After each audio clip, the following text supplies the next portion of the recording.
حاضر ہے بریک کے بعد۔ اہم ترین دن، خاص ترین دن، جس کو مل جائے یہ دن، جس کو مل جائے یہ رات، اس کا تو سمجھیے کہ نصیب چمک گیا۔ شعبان کی 15ویں رات کو شب برات قرار دیا گیا ہے۔ اس رات کو برات کیوں کہتے ہیں، کس وجہ سے کہتے ہیں، یہ بھی ایک بات ہے۔ اس کو کیوں اس سے تعبیر کیا جاتا ہے؟ کیونکہ اس رات عبادت کی جاتی ہے دل لگا کر۔ عبادت کرنے سے اللہ سبحانہ وتعالیٰ انسان کو اپنی رحمت سے دوزخ کے عذاب سے چھٹکارا دے دیتے ہیں، نجات عطا کر دیتے ہیں۔ اسی لیے تو سارے مسلمان دعا کرتے ہیں اس رات اللہ تعالیٰ، اللہ سبحانہ وتعالیٰ غروب آفتاب سے آسمان دنیا پر خاص تجلی فرماتے ہیں اور کہتے ہیں، ہے کوئی مجھ سے مغفرت طلب کرنے والا، ہے کوئی ایسا کہ جسے میں بخش دوں، ہے کوئی روزی طلب کرنے والا کہ میں اسے روزی دوں، ہے کوئی مصیبت زدہ کہ اسے عافیت عطا کروں، ہے کوئی ایسا۔ اور یہ اس وقت تک فرماتے ہیں اللہ سبحانہ وتعالیٰ جب تک سویرا نہ ہو جائے، سورج طلوع نہ ہو جائے، فجر طلوع نہ ہو جائے۔ تو ہم آپ کو ایک رپورٹ دکھاتے ہیں، پھر اس کی فضیلت، اس کی اہمیت، اس کی برکتوں کے اوپر بات کریں گے۔ شعبان المعظم کی 15ویں رات کو شب برات کہا جاتا ہے۔ شب کے معنی رات اور برات کے معنی چھٹکارے کے ہیں۔ اس رات میں اللہ رب العزت قبیلہ بنی قلب کی بکریوں کے بالوں کی تعداد سے زیادہ گناہ گاروں کی بخشش فرماتا ہے۔ عرب قبائل میں سے سب سے زیادہ بکریاں پالنے والا قبیلہ بنی قلب تھا۔ اس رات اللہ رب العزت کی اپنی مخلوق پر خصوصی رحمتیں ہوتی ہیں۔ سرکار دو عالم صلی اللہ تعالی وسلم نے فرمایا کہ اس شب میں اللہ تبارک و تعالیٰ اپنی شان کے مطابق آسمان دنیا پر نزول فرماتا ہے۔ جیسے ہی سورج غروب ہو جاتا ہے تو فرشتے آواز لگا کے پوچھتے ہیں، کوئی عافیت طلب کرنے والا کہ اللہ تبارک و تعالیٰ اس کو معاف کر دے، ہے کوئی مغفرت طلب کرنے والا کہ اللہ اس کو معاف کر دے۔ اس رات سال بھر میں ہونے والے تمام امور کائنات، عروج و زوال، ابار و اقبال، کامیابی، ناکامی، رزق میں وسعت و تنگی، موت و حیات اور کارخانہ قدرت کے دوسرے شعبہ جات کی فہرست مرتب کی جاتی ہے اور فرشتوں کو اپنے اپنے کاموں کی تقسیم کر دی جاتی ہے۔ فرزندان توحید رات بھر مساجد میں نوافل کی ادائیگی اور ذکر و اذکار کریں گے۔ اور رسول اللہ نے فرمایا کہ عائشہ، یہ وہ برکت والی رات ہے، یہ وہ مغفرت والی رات ہے کہ اللہ تبارک و تعالیٰ جہنم سے اتنوں کو آزاد کر دیتا ہے جتنے کہ بنی کلب کی بکریوں کے بعد۔ اس شب میں جیسے ہی مغرب شروع ہو، اس میں عبادت و ریاضت کرے اور صدق دل سے تائب ہو جائے۔ پوری شب اگر عبادت کر رہا ہے وہ کرے، لیکن فجر میں روزہ رکھے، یہ سنت روزہ ہے۔ یوں تو شعبان المعظم کا سارا مہینہ برکت والا ہے، مگر اس کی 15ویں رات بڑی برکت والی ہے۔ اس رات اللہ رب العزت گناہ گاروں کو دوزخ کی آگ سے نجات دیتا ہے۔ اسی کے اوپر بات کریں گے۔ اسٹوڈیو میں ہمارے ساتھ ہیں ڈاکٹر فرحانہ اویس، بہت شکریہ آپ آئیں اور اس موقع پر ہمارے ساتھ ہیں۔ مفتی زبیر صاحب ہم کو جوائن کر رہے ہیں، دونوں کو آپ ویلکم کرتے ہیں۔ مفتی صاحب السلام علیکم۔ وعلیکم السلام ورحمۃ اللہ وبرکاتہ۔ مفتی صاحب آپ فرمائیے، آج کی رات کی فضیلت، اس کی اہمیت، روزے کے اوپر ہم بات کریں گے آگے، پہلے آپ نے اس کی فضیلت، اس کی اہمیت کے بارے میں بیان فرمائیے۔ بسم اللہ الرحمن الرحیم، نحمدہ و نصلی علی رسولہ الکریم، اما بعد۔ سورہ دخان کی آیت نمبر 3 میں اللہ رب العزت نے ارشاد فرمایا، انا انزلناہ فی لیلۃ مبارکہ۔ اس میں اللہ رب العزت نے شب برات کی رات کو لیل مبارکہ یعنی بابرکت رات قرار دیا۔ ایک نہیں، دو نہیں، تقریباً درجن کے قریب، ورنہ 10 تو احادیث ہیں، جن 10 حدیثوں کے اندر رسول اللہ صلی اللہ علیہ وسلم نے آج کی رات یعنی شب برات کی غیر معمولی فضیلتیں بیان فرمائیں۔ آپ نے اپنے انٹرو کے اندر کہا کہ آج کی رات کو لیلۃ البراء یعنی شب برات کیوں کہا جاتا ہے، تو اس کا ایک بڑا سبب یہ ہے کہ برات کا معنی ہوتا ہے چھٹکارا، نجات۔ یہ براءۃ من النار سے ہے، یعنی اس رات جہنم سے نجات اور خلاصی ملتی ہے، اور یہ جہنم سے خلاصی اور نجات اور چھٹکارا پانے کی رات ہے۔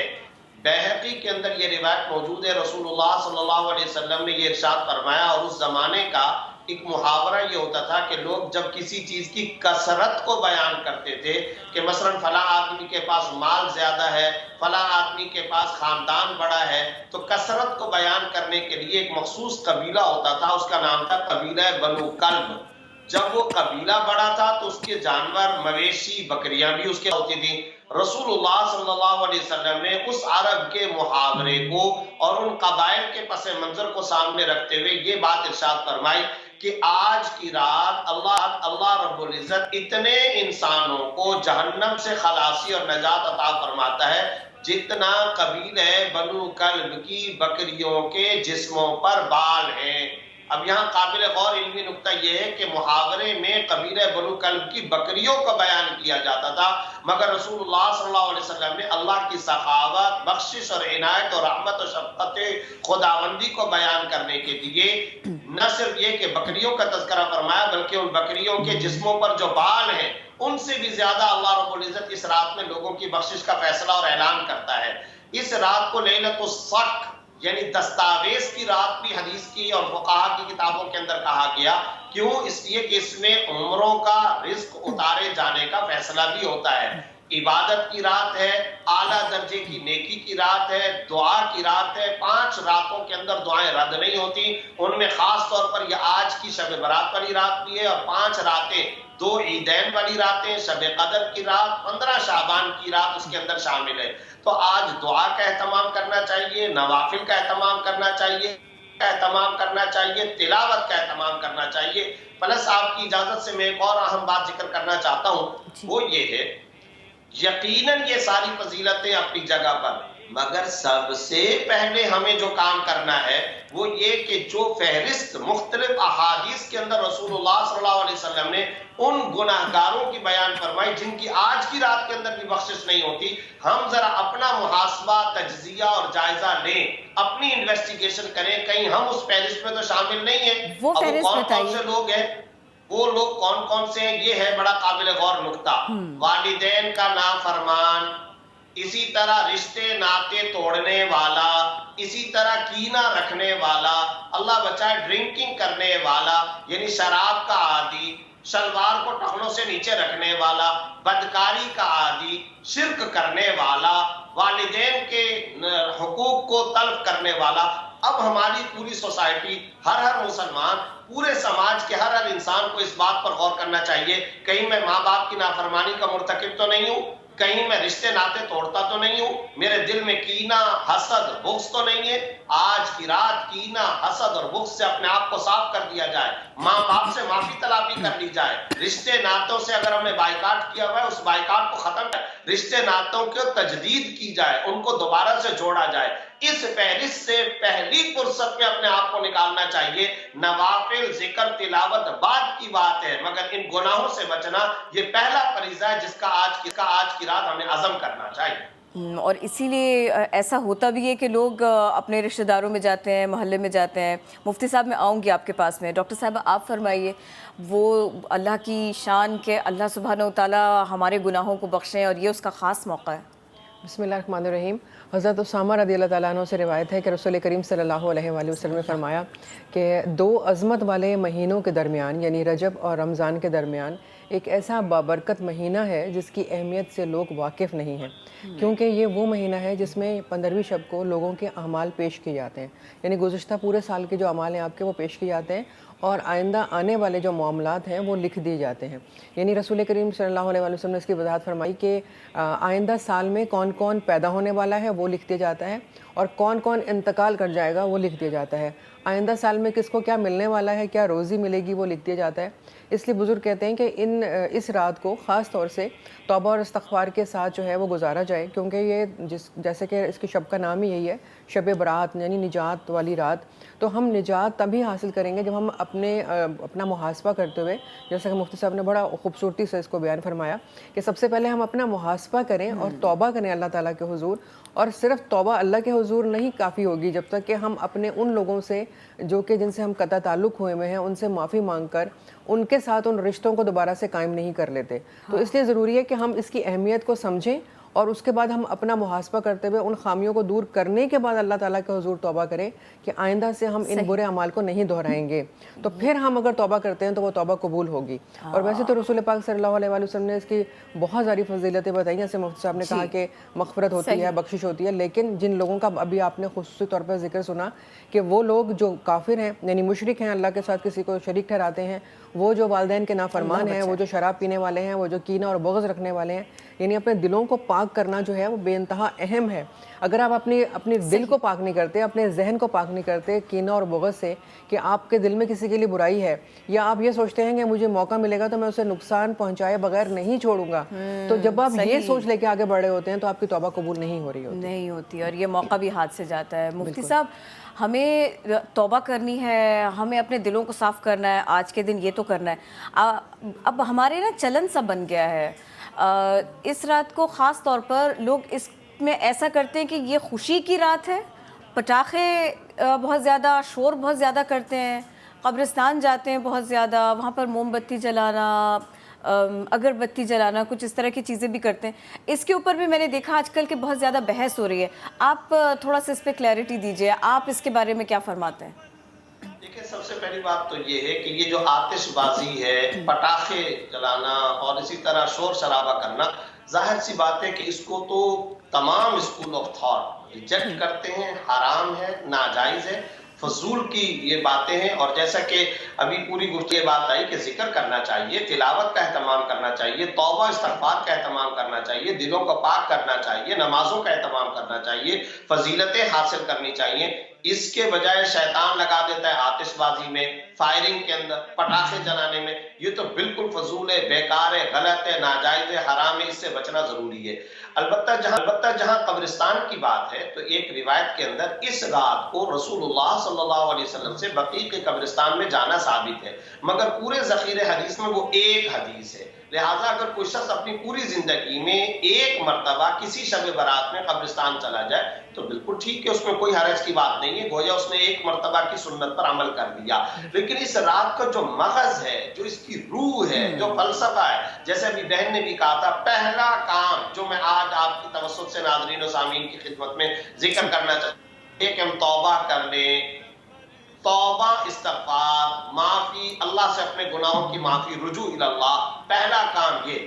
دوسرے نمبر پر جو کام ہے، لوگ عید کے دن ماں باپ سے جا کر کے معافی مانگتے ہیں، خدا رہا عید کا انتظار نہ کیا جائے، آج ماں باپ سے معافی مانگیں، ماں کی خدمت کا جذبہ تازہ پیدا کریں، والد کو اگر ناراض ہیں ان سے معافی مانگ لیں، رشتے ناتے اگر توڑے ہوئے تھے، بائیکاٹ کیا ہوا تھا، چلے جائیں، آج فروٹ لے جائیں، گفٹ لے جائیں، محبت کے ساتھ چلے جائیں، بات چیت کرنے کے لیے چلے جائیں، اس کو عبادت سمجھیں، رشتے ناتے جوڑیں، صلہ رحمی کریں، قطع تعلق نہ کریں، یہ۔ اور اس کے ساتھ ساتھ اللہ بچائے، انشاءاللہ ہمارے ہاں سماج و پاکستان کے اندر خنزیر کا گوشت بیچنے والا کوئی نہیں ہے، لیکن بالفرض اگر کوئی اس طرح کی کسی گناہ کی کسی لت کے اندر مبتلا ہے تو شراب اور خنزیر سے توبہ کر لے، توبہ کر لے، شراب و خنزیر سے، بدکاری سے توبہ کر لے، والدین کی نافرمانی سے، بغض اور کینہ اور حسد سے توبہ اور استغفار کر لے۔ یہ پہلے نمبر پہ کرنے کا کام ہے۔ اس کے ساتھ ساتھ پھر اللہ جتنی توفیق عطا فرمائے اتنی عبادت بھی کرنی چاہیے۔ تو مفتی صاحب ساتھ ہی رہیے گا۔ ڈاکٹر صاحب آپ فرمائیے، روزہ رکھنا ساری عبادت کرنے کے بعد میں، یہ اس کی بھی تو فضیلت ہے، یہ بھی تو ایک خوش قسمتی کی بات ہے کہ آج کی رات آپ کو ملے عبادت کو اور پھر آپ روزہ رکھیں۔ جی آپ نے بالکل صحیح فرمایا۔ ہماری ماں ام المومنین حضرت عائشہ صدیقہ رضی اللہ تعالیٰ عنہا سے روایت ملتی ہے کہ رمضان المبارک کے علاوہ جس ماہ میں رسول پاک سب سے زیادہ روزے رکھا کرتے تھے وہ ماہ شعبان ہے۔ اور جب آپ سے پوچھا گیا تو آپ نے فرمایا کہ چونکہ یہ وہ ماہ مبارک ہے کہ اس میں بندے کے اعمال جو ہیں وہ اللہ کے حضور پیش کیے جاتے ہیں، تو میری خواہش ہے کہ جب میرے اعمال پیش کیے جائیں تو میں روزے کی حالت میں ہوں۔ تو گویا آپ نے ترغیب دی کہ اس ماہ مبارک میں زیادہ سے زیادہ روزے رکھو، اور پھر آپ نے اس ماہ مبارک کو اپنے ساتھ نسبت دی نا۔ نسبتیں جو ہیں وہ عزتوں کو بڑھاتی ہیں۔ آپ صلی اللہ علیہ وسلم نے فرمایا کہ رجب کا مہینہ جو ہے اس کی اہمیت ایسی ہے جیسے قرآن کی فضیلت دیگر اللہ تعالیٰ کی کتابوں پر ہے۔ ماہ شعبان کی فضیلت ایسی ہے جیسے میری اہمیت یا فضیلت جو ہے وہ دیگر انبیاء کرام پر ہے۔ اور رمضان المبارک کی اہمیت ایسی ہے جیسے اللہ رب العزت کی جو فضیلت ہے، اہمیت ہے، رب العزت کی جو عزت ہے وہ تمام مخلوقات پر ہے. تو اپنے آپ سے اس مہینے کو رسول پاک نے جوڑ دیا ہے. اور ایک اور اہم چیز میں آپ کو بتاؤں کہ یہی ماہ مبارک ہے جس میں رسول پاک صلی اللہ علیہ وآلہ وسلم کے حوالے سے اس آیت کا نزول ہوا تھا جس میں اللہ رب العزت نے ارشاد فرمایا تھا کہ اللہ اور اس کے فرشتے رسول پاک صلی اللہ علیہ وآلہ وسلم پر درود و سلام بھیجتے ہیں، تو اے ایمان والو تم بھی رسول پر درود و سلام بھیجو. تو میں سمجھتی ہوں کہ ہمیں توبہ اور استغفار کے علاوہ اس ماہ مبارک میں کثرت سے درود پاک پڑھنا چاہیے، کیونکہ اس کی وجہ ایک تو جیسے میں نے اس آیت کے نزول کا بتایا، دوسرے یہ کہ رسول پاک صلی اللہ علیہ وآلہ وسلم نے اس کو اپنے سے نسبت دی ہے کہ یہ میرا مہینہ ہے، رجب اللہ کا مہینہ ہے اور یہ میرا مہینہ ہے، رمضان میری امت کا مہینہ ہے. تو گویا تینوں مہینوں میں فضیلتیں ہیں، لیکن اس مہینے میں رسول پاک نے اس کو اپنے سے نسبت دے دی ہے. تو اب آپ سوچئے کہ اس کی فضیلت کتنی بڑھ گئی ہے کہ ہم نے توبہ اور استغفار تو کرنی ہے، لیکن توبہ کی جو بنیاد ہے نا، جو روح ہے، کہ پہلے ان چیزوں کو ختم کرنا ہے جن کی وجہ سے آپ توبہ کر رہے ہیں. یعنی کسی کا دل دکھایا ہوا ہے، کسی کا حق مارا ہوا ہے، کسی کے ساتھ زیادتی کی ہوئی ہے، کسی سے ہم نے قطع تعلق کیا ہوا ہے، تو پہلے ان چیزوں کو ٹھیک کرنا ہے، اس کے بعد ہم نے اللہ تعالیٰ سے توبہ کرنی ہے. کسی منصب پہ بیٹھے ہیں اور اس کا حلف اٹھایا یا نہیں اٹھایا، لیکن اس کام کو اس طرح نہیں کر رہے ہیں. بالکل. تو وہ توبہ جو کہ آپ اللہ سے تو کر رہے ہیں، لیکن بندے کا وہ کام جو آپ نے حق مارا ہوا ہے وہ نہیں کیا، تو اللہ تعالیٰ اس توبہ کو قبول نہیں فرمائیں گے. اس لیے پہلے ان چیزوں کو کلیئر کرنا ضروری ہے، اپنے دل کو پاک کرنا ضروری ہے، اپنے نفس کی پاکیزگی ضروری ہے، دل اور دماغ کی جو طہارت ہے وہ ضروری ہے. اس کے بعد آپ توبہ کی طرف جائیں گے اور اس پوری سچی نیت اور خلوص کے ساتھ کہ رب العزت آج کے بعد یہ کام نہیں دہراؤں گا یا دہراؤں گی، اور اب میری توبہ کو سچے دل سے میں کر رہی ہوں، قبول فرما، تو توبہ قبول ہوگی. اچھا مفتی صاحب آپ فرمائیے گا، میں ہم اپنی دعاؤں میں کیا کیا شامل رکھیں یہ تو میں جاننا چاہ رہی تھی، لیکن پہلے بتائیں روزہ ایک تو ہے کہ ہم نے آج رکھ لیا، یہ کہا جاتا ہے ایک روزہ نہ رکھیں 2 روزے رکھیں یا اس سے زیادہ رکھیں، تھوڑا سا اس کو کلیئر کریں گے؟ دیکھیے روزے کے بارے میں ایک بات ذہن میں رکھیے کہ 15 شعبان کے روزے کا تذکرہ صرف ایک حدیث کے اندر آیا ہے. تو جو بات جس حد تک ہے ہم اسی حد تک انشاءاللہ آگے بیان کرتے ہیں، ذکر کرتے ہیں. صرف ایک حدیث کے اندر روزے کا تذکرہ آیا ہے اور وہ حدیث بھی سند کے اعتبار سے کوئی زیادہ مضبوط نہیں ہے، ضعیف روایت ہے. مگر جیسا کہ ابھی ڈاکٹر صاحبہ نے فرمایا وہ بہت اہم بات فرمائی کہ ایک تو شعبان کے پورے مہینے کے اندر یعنی یکم شعبان سے لے کر 27 شعبان تک، 28 29 کی ممانعت ہے یہ، یکم شعبان سے لے کر 27 شعبان تک کثرت کے ساتھ رسول اللہ صلی اللہ علیہ وسلم ماہ شعبان کے اندر روزے رکھا کرتے تھے. تو ماہ شعبان کے بارے میں حضرت ام المومنین عائشہ صدیقہ رضی اللہ تعالیٰ عنہا ارشاد فرماتی ہیں رمضان علاوہ وہ مہینہ جس میں سب سے زیادہ آپ صلی اللہ علیہ وسلم روزے رکھا کرتے تھے تو وہ شعبان کا مہینہ تھا. نمبر 1. نمبر 2 بات یہ ہے کہ سنت ایام 20 کے روزے رکھنا. ایام 20 کا واٹ از دا میننگ؟ ایام 20 یعنی درمیان کے دن. وہ کون سے؟ 13 14 15. تو ظاہر ہے کہ 15 شعبان کا دن بھی اسی کے اندر آ جاتا ہے. تو 13 14 15 یہ ہر مہینے رسول اللہ صلی اللہ علیہ وسلم روزے رکھا کرتے تھے، تو یہ بھی اس کے اندر آ گیا.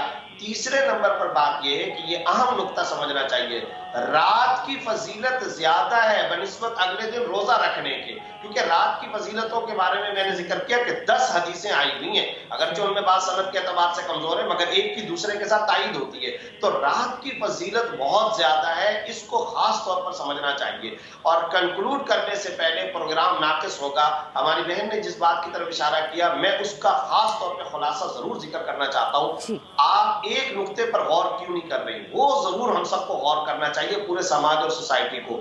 آپ صلی اللہ علیہ وسلم نے ارشاد فرمایا کینہ رکھنے والے کی بخشش نہیں. تو یہ کینہ رکھنا یہ بھی حقوق العباد ہے. ماں کے نافرمان کی اس رات میں بخشش نہیں، یہ بھی حقوق العباد ہے. باپ کا نافرمان اس کی بخشش نہیں، یہ بھی کون ہے؟ حقوق العباد سے تعلق رکھتا ہے. رشتے ناطے توڑنے والا یہ بھی حقوق العباد. کیا پتہ چل رہا ہے؟ پتہ یہ چلا کہ حقوق العباد قدم قدم پر رسول اللہ صلی اللہ علیہ وسلم اس رات کے بارے میں فرما رہے ہیں. جس نے رشتہ داروں سے قطع تعلق اور بائیکاٹ کیا، کٹ آف کیا، اس کی بخشش نہیں. ماں کے نافرمان کی نہیں، والد کے نافرمان کی نہیں. کینہ، ظاہر ہے کینہ انسان پہاڑ یا جانور سے تو نہیں رکھتا، کینہ اور بغض اور حسد یہ بھی تو انسانوں سے رکھتا ہے. تو حقوق العباد کا اتنا زیادہ خیال رکھنا چاہیے. جیسا کہ ابھی تھوڑی دیر پہلے آپ نے بات کی کہ انسان جس منصب پر بیٹھا ہے، پڑوسی کمیونٹی کے اندر ہے، قبیلے میں ہے، برادری میں، محلے میں، ٹاؤن میں، علاقے میں، جائزہ لے کہ میری ذات سے کسی کو اذیت اور تکلیف تو نہیں پہنچ رہی ہے. میرا وجود دوسروں کے لیے شفقت اور رحمت اور سکون کا ذریعہ ہونا چاہیے. چین ملے،